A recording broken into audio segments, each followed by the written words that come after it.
And Tanzania and Burundi to build a $900 million 2,561-kilometer railway line to boost regional trade.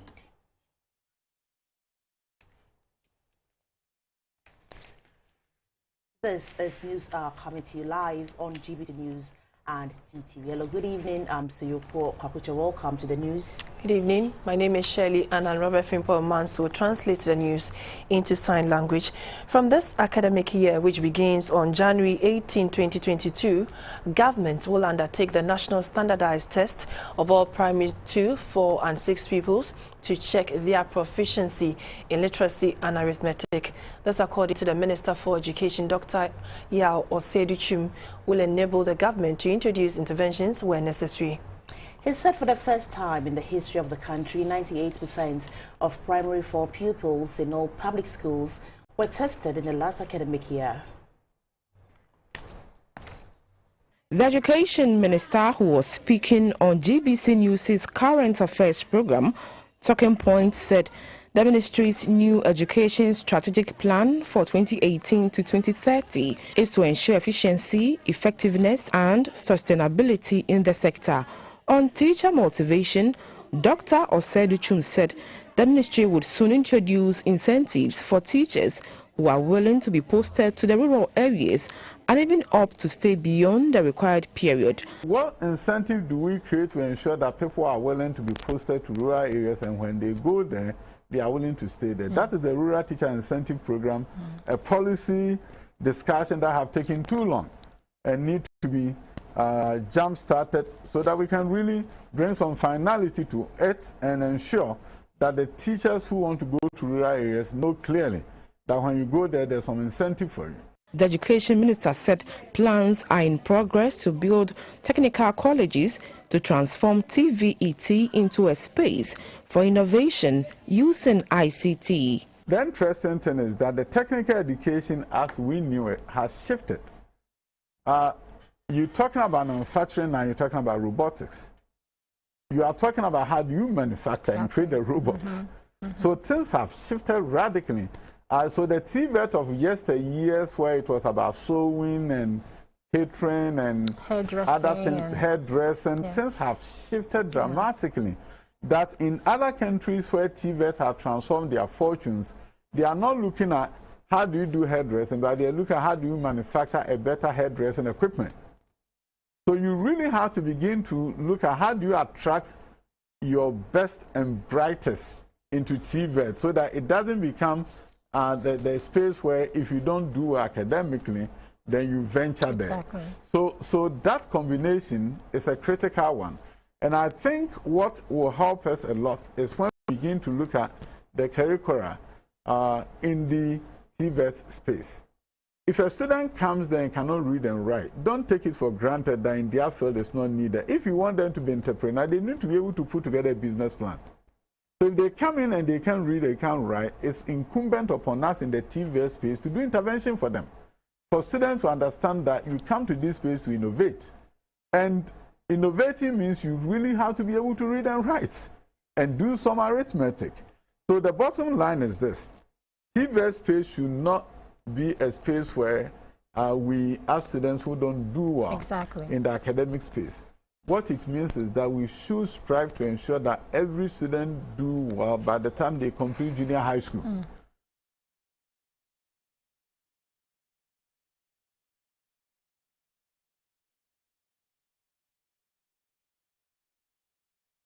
Data collection officials are currently on the field across the country to obtain information to produce a report that will shape how Ghana fights corruption from now on. When completed, the survey would take the fight against corruption to another level, where corruption would only be based on reality on the ground. On GTV Breakfast, Dr. Kwekwa Nanijindi, a law lecturer, stated that corruption is not a criminal offense in Ghana and called for it to be criminalized. Government institutions want to justify their existence and presence. So if they want to do another survey to give us a better understanding and appreciation of the level of corruption in this country is a welcome thing. But I think we've had a lot of these reports already. Corruption is a real issue. And you see, sometimes Kwame Nkrumah once said that the best way to fight corruption is to build a strong public opinion against it. But if we are not able to build that public opinion against corruption, everybody thinks that it's normal, it's acceptable. I mean, it will be difficult. We can have the best legislation, but when it comes to matters of corruption, yes, the legislation can act as a deterrent. But the real fight against corruption is change of mindset. The best way we can fight it is to make it unattractive. Unattractive in the sense that when you are caught in some of these corrupt practices, you are brought to book, you are tried, you are charged, and then maybe the assets that you acquire through those corrupt practices, the assets should be taken away from you. Corruption per se has not yet been criminalized. It's not a criminal offense. That is the problem. So we have to come to a situation where we make corruption a criminal act. In whatever society you have, it is the society that defines what is wrong or what is right. But in our system, we've not defined corruption as a criminal act. Corruption is the use of public office for private gains. And our legal regime now, it has not been defined or classified as a crime. Others have criminalized it. Even in America, they had this since 1973. They have what they call Foreign Corrupt Practices Act. Yes, so that if an American company, you go outside America, engage in act of corruption, if you come back to America, you can be prosecuted. Although the act did not take place within the jurisdiction of America. But the fact that you are an American company, if you come back and they are able to establish that you engage in certain corrupt practices in Ghana, the Americans can prosecute you, but we cannot. Following a document from the Ghana Armed Forces directing the withdrawal of 4 soldiers from the office of the Speaker of Parliament, a defense and security analyst, Dr. Prosper Ninote Ado, has called on lawmakers to provide a clear definition regarding the group of public officials who require military personnel as part of their security detail. Dr. Ado, who also questioned the military's consistent involvement in the internal affairs of the country, called for more clarity of the roles of the security agencies. The minority describes the reason given by the Ministry of National Security as shameful. According to them, the government fails or omits to spell out the procedure for the attachment of military personnel to high-profile personalities such as the Speaker of Parliament. They note that if the action of the military high command is in good faith, the irregularity in relation to the attachment could be rectified without necessarily having to withdraw the personnel. The Minority Caucus further explained that the clerk to Parliament on January 21, 2021 did write to the Chief of Staff of the Armed Forces and duly requested the attachment of the military personnel in question. According to the minority, members of the executive branch of government, other than the President and his vice, who are below the Speaker of Parliament in terms of status and rank, have in various times had soldiers attached to their offices. The Minority Caucus says they are certain that the action of the military high command is politically motivated and calculated to diminish his confidence in his bid to impartially and independently steer the affairs of the legislative arm of government. In the circumstances, the minority says they shall hold the government responsible should the security of Mr. Alban Bagbin be compromised in any way. They are further calling for the immediate withdrawal of the letter written on behalf of the armed forces by the Chief of Staff purporting to withdraw the military personnel attached to the Speaker's office.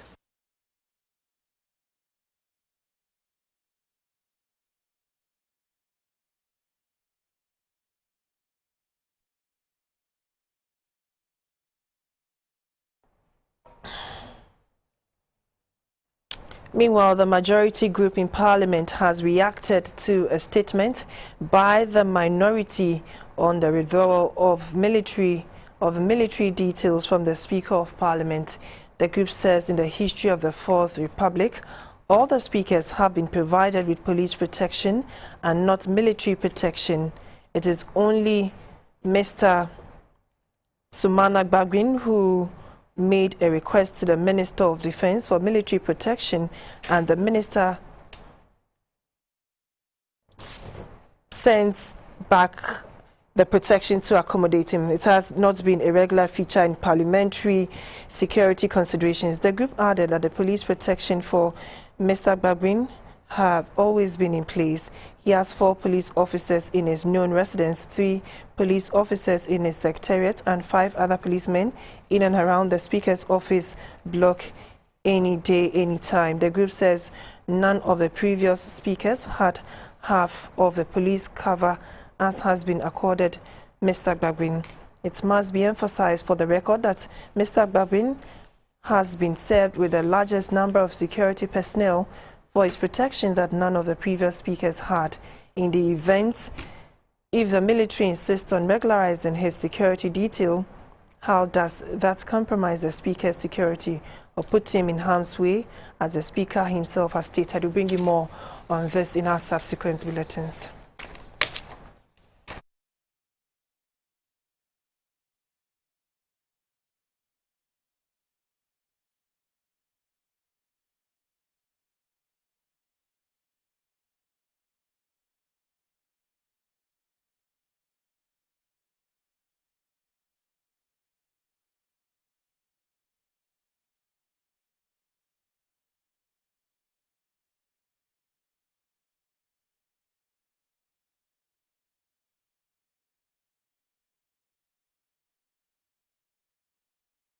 Well, still on the withdrawal of soldiers from the Speaker of Parliament, and a security analyst, Dr. Prosper Otiado, is calling on lawmakers to provide a clear definition regarding the groups of officials who require military personnel as part of their security detail. Dr. Ado also questioned the military's consistent involvement in the internal affairs of the country, calling for a proper definition of the roles of the security agencies.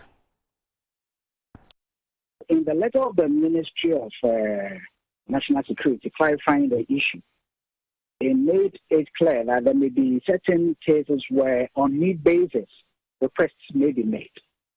Now, if we go by that, can we say that the Speaker made a request on need basis for which the military responded and provided these security personnel? If that was the case, why then was it an improper procedure? There are so many questions that need to be answered.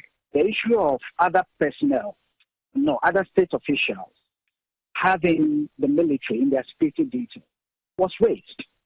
And the head of the Electoral Commission and some others, sometimes you even see the military serving as bodyguards and involving in land guards issue or being part of a convoy of some entertainment person and all that. We should not reduce military to this. No. I think we have to ensure that the proper claim is clarified. And going forward, we follow the procedure so that it's not varied as we go along in the democratic process. Otherwise, it brings up a whole lot of political disorientation, arguments.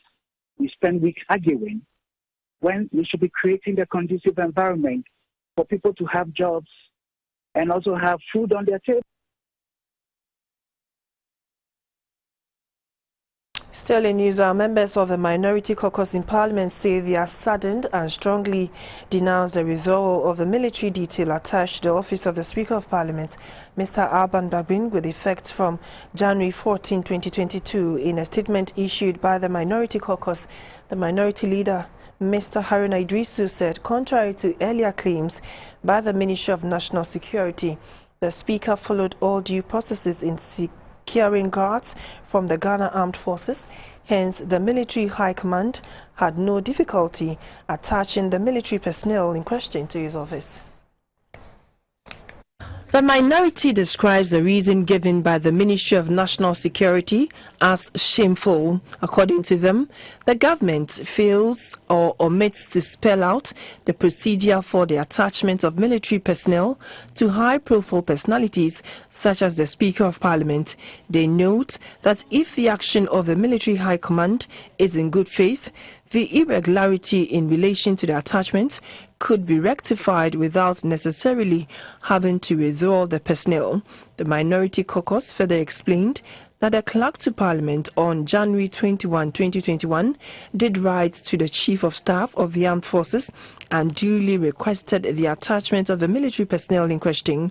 According to the minority, members of the executive branch of government, other than the President and his vice, who are below the Speaker of Parliament in terms of status and rank, have in various times had soldiers attached to their offices. The Minority Caucus says they are certain that the action of the military high command is politically motivated and calculated to diminish his confidence in his bid to impartially and independently steer the affairs of the legislative arm of government. In the circumstances, the minority says they shall hold the government responsible should the security of Mr. Alban Bagbin be compromised in any way.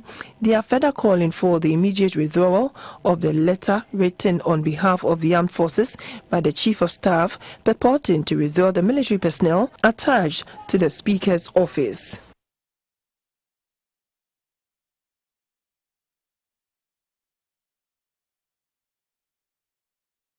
A litter trap system for the deflection and recovery of floating trash has been installed in the Korle Lagoon, Accra.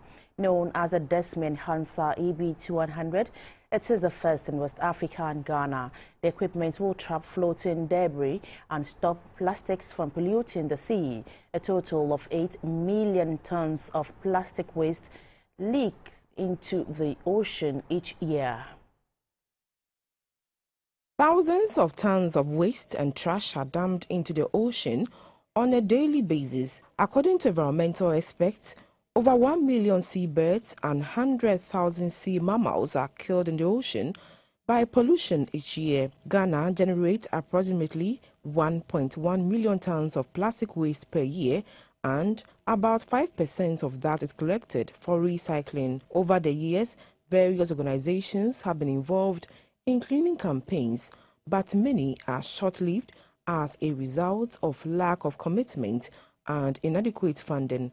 Coastal Conservancy Organization is taking coastal cleanliness a notch higher with the acquisition of a state-of-the-art litter trap system to ensure quality of marine life. The Desmi Enviro Enhancer B2 litter trap equipment and containment boom, the first of its kind in West Africa, is a temporary floating barrier that captures plastics and other floating debris and uses the movement of water to concentrate the debris it captures for easy access and collection. It has been mounted at the Korle Lagoon, which is a major hotspot of marine pollution, after an extensive consultation with traditional leaders, the assembly and all relevant stakeholders. The resident engineer at Coastal Conservancy Organization, Mr. Isaac Ojobaini, said the project aims to create maximum positive impact on the environment, waters, and Ghana's tourism.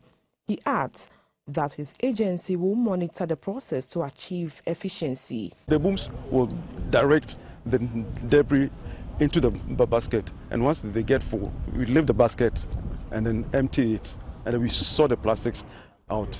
So far, about 9 hotspots in Accra and Tema has been identified. Coastal Conservancy Organization believes that with support from government and related partners, the litter trap system can be deployed to all these spots to save Ghana's ocean and revolutionize Ghana's fight against plastic pollution. The project manager and chairman of Coastal Conservancy Organization, Mr. Justice Ishun, told GBC News the litter trap system is a game changer to achieve coastal cleanliness. We want to pilot this one here to let the government stakeholders know that there is something that we can use to prevent land-based ocean-bound plastics so that they don't get to the beaches, they don't get into the sea and destroy coastal tourism. This is the first of its kind. We are hoping that the stakeholders, industry, international funding organizations, everybody will come on board. The coastline from Apalao to Hafasni have been mapped out to benefit from Coastal Conservancy Circular Economy Project, and with the needed support, the equipment will be deployed to make Ghana's coastline one of the cleanest.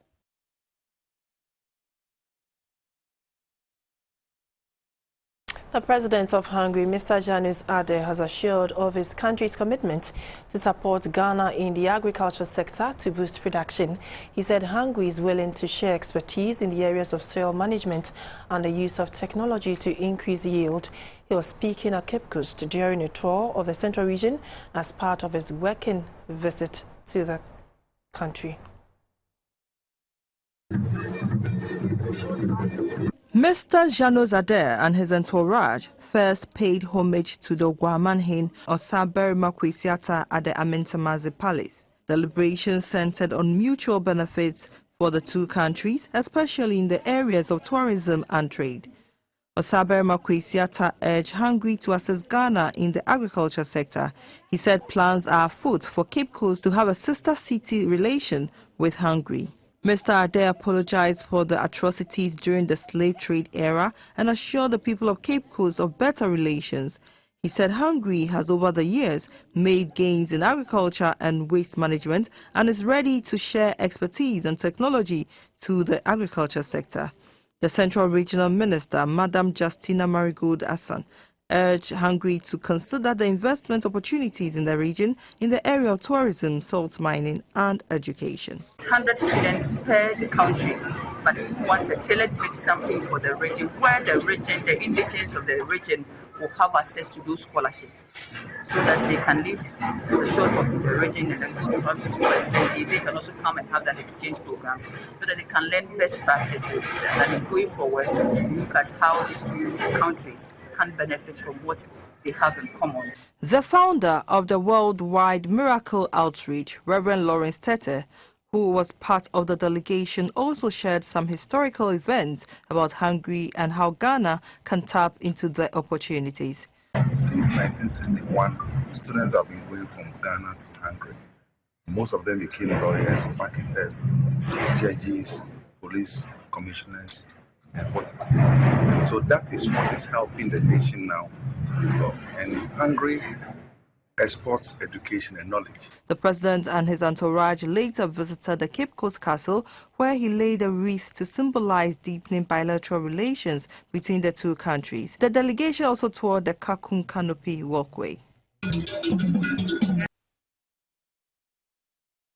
The trial involving former Deputy Minister for Finance, Dr. Kasiel Atu-Forson, and two others has been adjourned to Tuesday, January 18, 2022. This is because the second accused person was said to be indisposed. Dr. Forson, who is also the Member of Parliament for Ejumakun Enyan Esiem, has been charged together with Mr. Sylvester Animana, a former Chief Director of the Ministry of Health, and Mr. Richard Jakpa, a businessman, for allegedly causing financial loss of 2.37 million euros to the state in a deal to purchase 200 ambulances for the country between 2014 and 2016.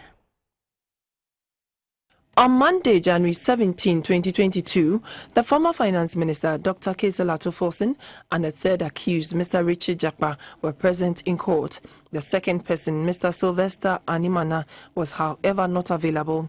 His lawyer, Mr. Alex Oredu Dankwa, informed the High Court that his client had a medical condition and goes for medical attention on Mondays, Wednesdays and Fridays. The presiding judge, Justice Ifiase Wasari-Butwe, adjourned the case to Tuesday, January 18, when all three accused persons are expected to be in court. The state charged the former Deputy Finance Minister, Mr. Kasiel Atu-Forson, and two others for willfully causing financial loss to the Republic and for intentionally misapplying public property. The state leveled the charges against the three accused persons and filed same on the 23rd of December 2021. The two other persons charged together with the MP for Ejumakun Enyan Esiem constituency are Mr. Sylvester Animana, a former Chief Director of the Ministry of Health, and Mr. Richard Jakpa, local representative of Big C General Trading Limited. The three have been charged with a total of 5 counts, namely willfully causing financial loss to the Republic, contrary to Section 179A3A of the Criminal Offences Act, 1960, Act 29, abatement of crime, namely willfully causing financial loss to the Republic, contrary to Section 20A and 179A3A of the Criminal Offences Act 1960, Act 29, contravention of the Public Procurement Act 2003, contrary to Section 92A(b) of the Public Procurement Act 2003, Act 63, and intentionally misapplying public property, contrary to Section 1(2) of the Public Property Protection Act 1977, SMCD 140. The Food and Drugs Authority says it is working to digitalize its systems to facilitate operations. It is also to reduce the human interface in processes of acquiring certificate and application of products. The head of communications and public education at the FDA, Mrs. Rhoda Appiah, said the authority will continue to support the growth of businesses. The Food and Drugs Authority, FDA, is mandated under the Public Health Act 2012 Act 815 to regulate food, drugs, cosmetics, household chemicals and medical devices to ensure safety. Manufacturers of these products are required to apply for registration by submitting samples for testing with the needed documentation. Though registrants complain that the process caused undue delays, the Food and Drugs Authority, FDA, says it is adopting the ICOMS system that is currently used at the ports to facilitate the process. Efforts are in place to roll out a program of that nature where we don't need to burden people who need to apply for registration to come all the way or to our regional offices. Just by the click of a button, they should be able to access our online services and apply. And if they have to bring along their samples, then they have to just deal with the courier service to deliver them.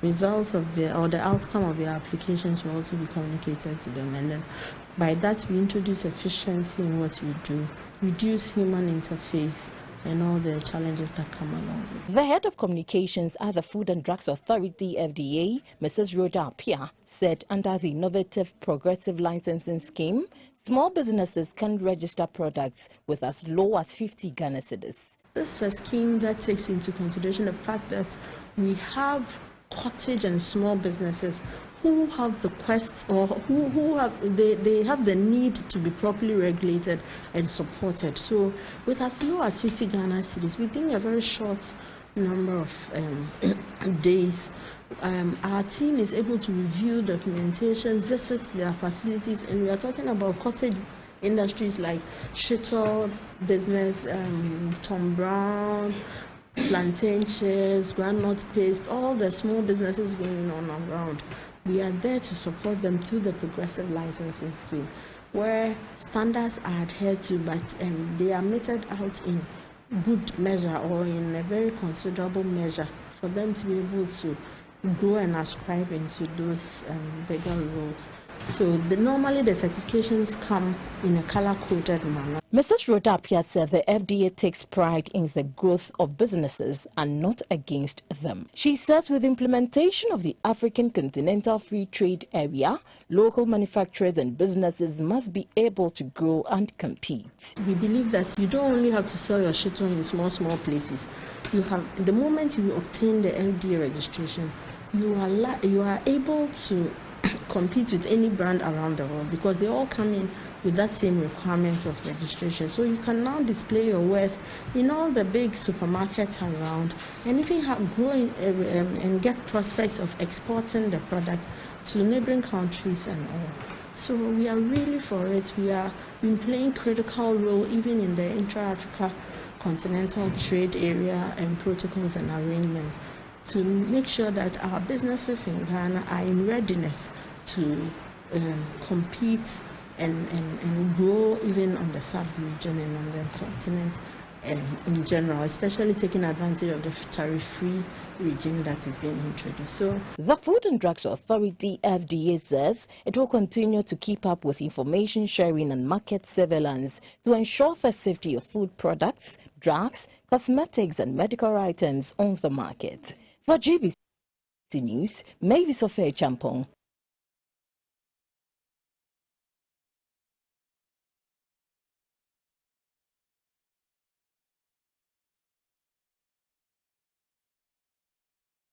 You're watching News Hour live on GBC News. We have more news coming up. Please stay.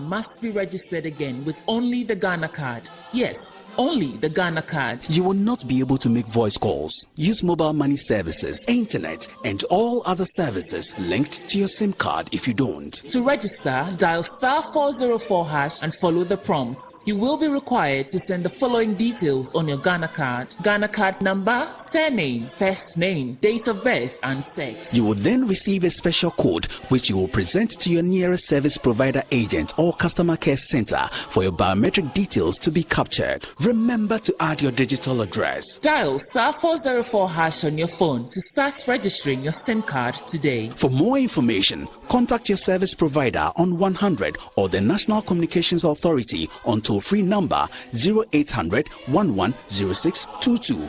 Register your SIM card to stay connected.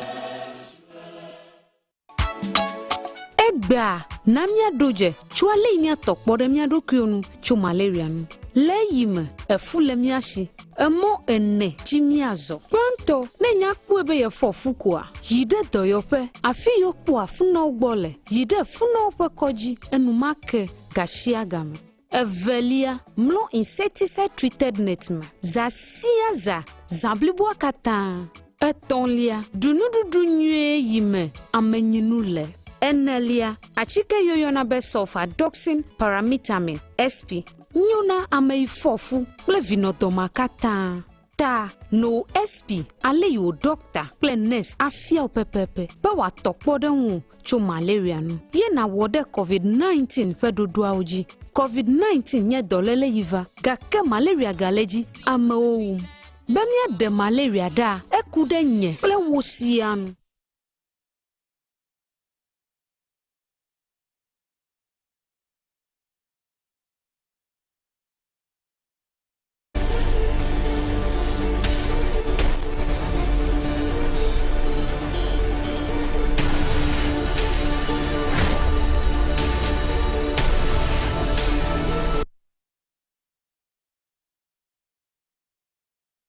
It's time for the business segment, proudly brought to you by MTN and Whirlpool. Good evening, and I'm Dorothy Ajumai. The Ministry of Finance has said Bloomberg in its latest article on Ghana's debt, Ghana debt moves deeper into distress as investors lose patience, contains serious factual errors. A statement issued by the ministry says the Bloomberg article, among several factual errors, gave the wrong historical data on Ghana's debt to GDP figures, putting it at 81.5% instead of the 78.4% as at November last year. The Finance Ministry indicates that the current 78.4% debt to GDP ratio of Ghana as at the end of November 2021 rather indicates a reduction in the rate of debt accumulation. The statement says Ghana's debt declined by half to 18% as of November 2021 from 34% in November 2020. This, according to the ministry, attests to an improvement in our debt and liability management, contrary to what the article seeks to suggest. The ministry further indicates that with a positive primary balance target for 2020, which is one of the key fiscal anchors in 2020, Ghana should enjoy improved stability and reduction in the debt to GDP ratio in 2022 and through the medium term. The article signals that foreign investors and market participants are on edge following the impasse in Parliament in relation to the process towards the passage of the e-levy bill. However, according to the ministry, a healthy debate in a vibrant Parliament is a critical part of Ghana's growing democratic credentials and should by no means be deemed to be a fiscal risk. The Ghana Union of Traders Association, GUTA, says it is prepared to meet government over the benchmark values. Speaking to GBC News, the Vice President of GUTA, Mr. Clement Boateng, said GUTA would not take an entrenched position, but would ensure that any decisions arrived at were in the best interest of the states, traders, industry, and the consuming public.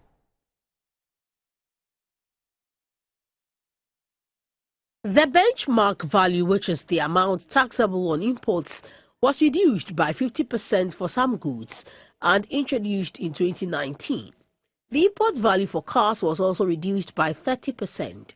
The government's hope was that the easing of the import regime would make Ghana's ports competitive in the sense that business at the ports would increase and there would be corresponding increase in revenue generation. On January 2, 2022, the Ghana Revenue Authority (GRA) issued a directive that from January 4, 2022, the Customs Division of the Ghana Revenue Authority would begin the effective implementation of the reversal of discounts on a specified category of goods.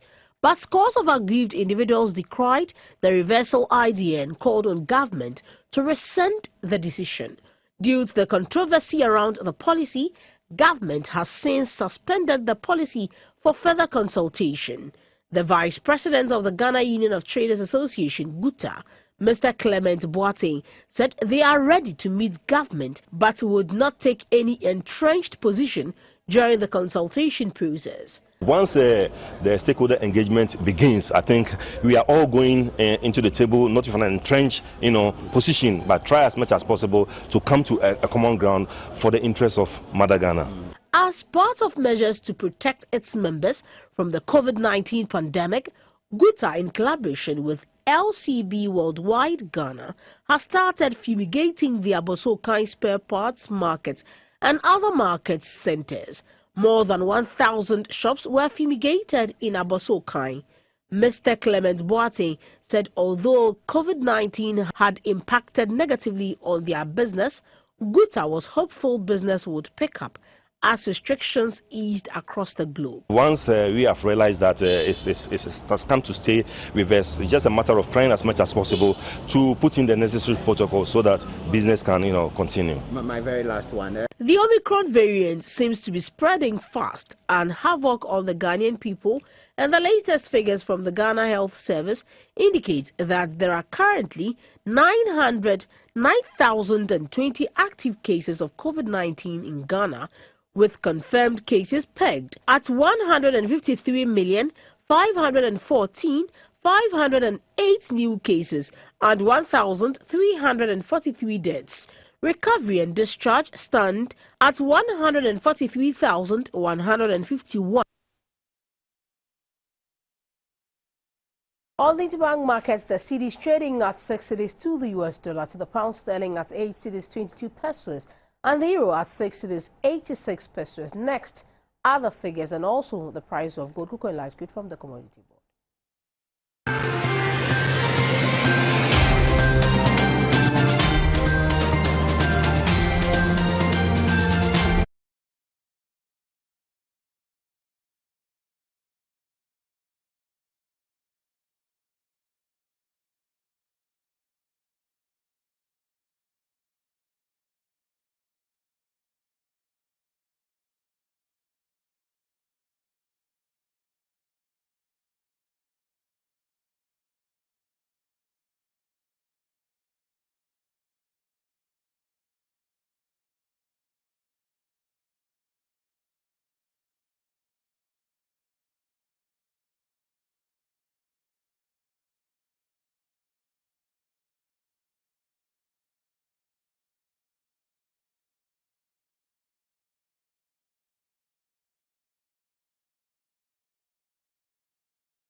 Hello, ma'am. So you've applied for the devil's work? Oh, yes. It's such an easy job, I have passion for it. Tell us more. I have a tight schedule.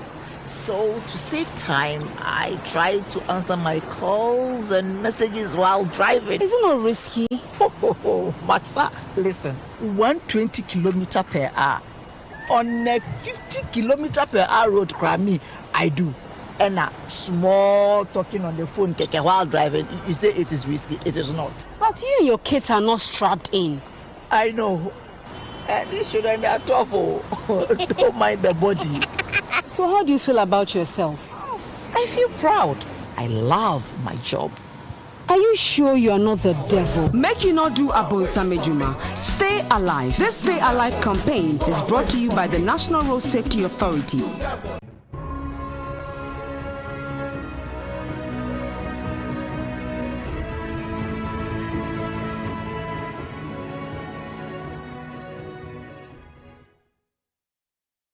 Hello and welcome to the Energy segment. My name is Mabel Annan. Ghana National Petroleum Corporation GNPC says the funds used in acquiring the 7% additional shares in the existing oil blocks under the joint operating agreement was advanced by the Ministry of Finance.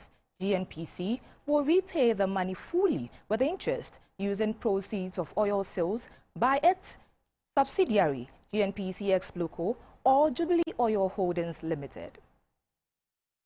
The African Center for Energy Policy ASEP alleged that GNPC intends to assign interest to some of Ghana's oil blocks in Jubilee Oil Holdings, a company registered in the Cayman Islands. ASEP says that the corporation has not communicated how it intends to finance the $199 million acquisition, leading to speculations of illegality in breach of the Petroleum Revenue Management Act. The GNPC disputed claims, saying it has not set up any offshore company as alleged by ASEP. The corporation expressed interest in acquiring part of Anadarko WCTP interest in the DWT and WCTP petroleum agreement and notified the Ministry of Energy. It says the parties entered negotiations to determine the corporation's share, and it concluded with an offer to the corporation to purchase the 7% commercial interest. The statement said to enable the negotiations with Cosmos for the sale of Anadarko WCTP to proceed, Anadarko Offshore Incorporated, a company of Jubilee Oil Holdings Limited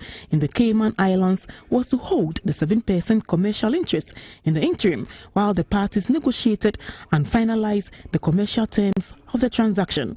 It said the price was adjusted to $165 million effective September 30th, 2021, following adjustment for cash calls, taxes and other expenses incurred, as well as sales made by Anadarko WCTP within the period. The statement said Anadarko Offshore, the seller, was eventually paid about $164 million on October 19, 2021 in full settlement of the acquisition. The corporation said the deal was never a ploy, as claimed by ASEP. The corporation is in the process of registering Jubilee Oil Holdings Limited as an external company in line with the laws of Ghana. Salo Ghana Limited and the Ghana Navy have signed a memorandum of understanding for the contracting of a Ghanaian Navy vessel to provide security services at the Jubilee and 10 oil fields. The vessel, which has been acquired for the Ghana Navy with funding from the GCB Bank PLC, would provide asset protection in the Exclusive Economic Zone EEC in the 10 and Jubilee fields. Talu Ghana Limited, Jubilee and 10 partners would provide a total of $23.5 million during the 5-year contract period. The 5-year contract commenced on the 1st of January 2022 and would run until 31st December 2026. The Deputy Managing Director of Talu Ghana Limited, Ms. Cynthia Lomo, said the commitment of Jubilee and 10 partners to support the retooling of the Ghana Navy is mutually beneficial to both partners. This partnership, she said, would ensure the protection of the Ghanaian waters by providing security for the Jubilee and 10 fields and along the coast of Ghana.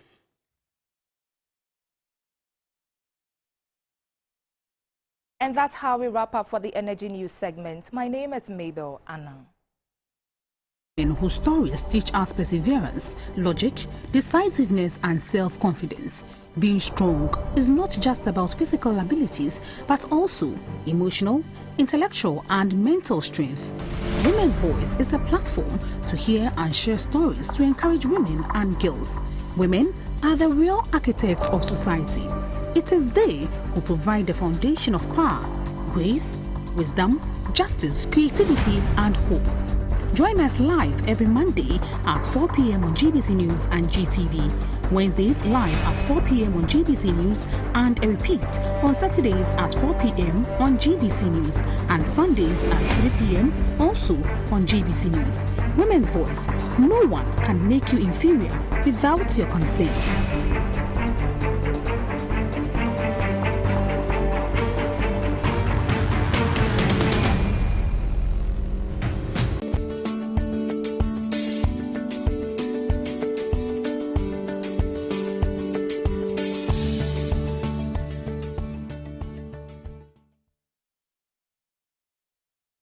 Brought to you by Lufat from Tobinco. The Mamprobi Polyclinic has received medical items and toiletries worth over 10,000 Ghana cedis to augment its operations. A gesture from the New Covenant Apostolic Church International forms part of activities to mark the Church Founders Day celebration. The Mamprobi Polyclinic, now a hospital, was initially established in the 1960s as an outreach point for community work in the Kolebu Teaching Hospital.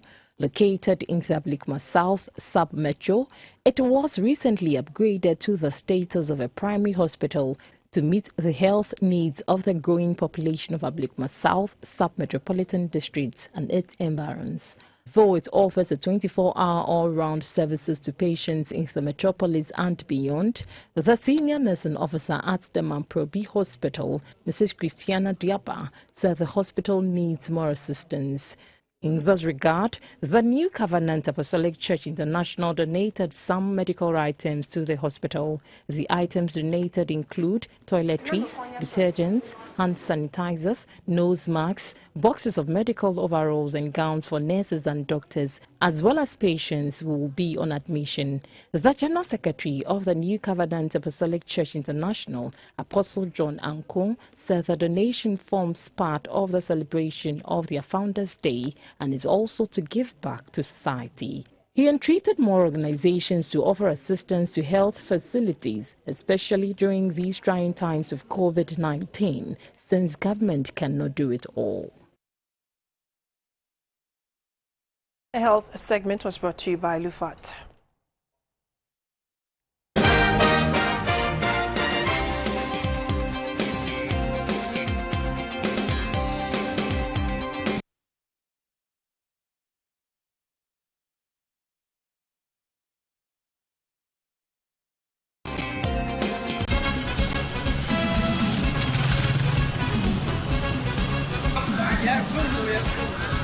Safety first, yeah?